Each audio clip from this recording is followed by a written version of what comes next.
लिया? हाँ, सामान बांध लिया है, मैं पैसे ले आऊं। चलते वक्त तुझे पैसे याद आ गए? खैरा के पास रखवाए थे वक्त जरूरत के लिए, अभी लाती हूँ। तो जल्दी जाओ, पैसे ले आओ, जल्दी जाओ। मैं कौन सी देर करूंगी, कौन सा वहाँ बातें करने या कचहरी करने जा रही हूँ, अभी ले आती हूँ। थाल में जाए पैसे, हमें अपनी जान की पड़ी है, तुझे पैसों की पड़ी है। ठीक है अब्बा, शहर में पैसों की जरूरत पड़ेगी, हमें कौन सा यहाँ वापस आना है जो आकर लेने हैं पैसे। तो बहस मत करना, वक्त क्यों जाया कर रही है? जा ले आ पैसे, जा। बस मैं यूं गई और यूं आई।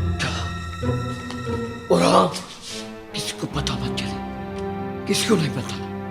ठीक है। जाओ। क्या पुलिस ने नसीम का चालान कर दिया और तुम लोगों ने कुछ नहीं किया?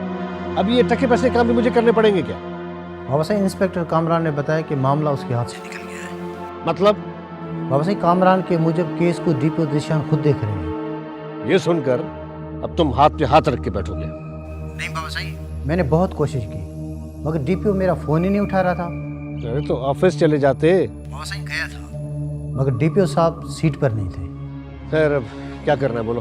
बाबा साहब, अब डीपीओ को फोन करना है कि केस सी क्लास में खारिज करें। बाबा, चालान हो गया तो फिर ये कैसे मुमकिन है? बाबा साहब, मुझे लगता है कि केस चालान अभी तक नहीं हुआ है। मैं देखता हूँ, नहीं तो फिर कल तक मैं फिर कराची आ जाऊँ और क्या करूँ।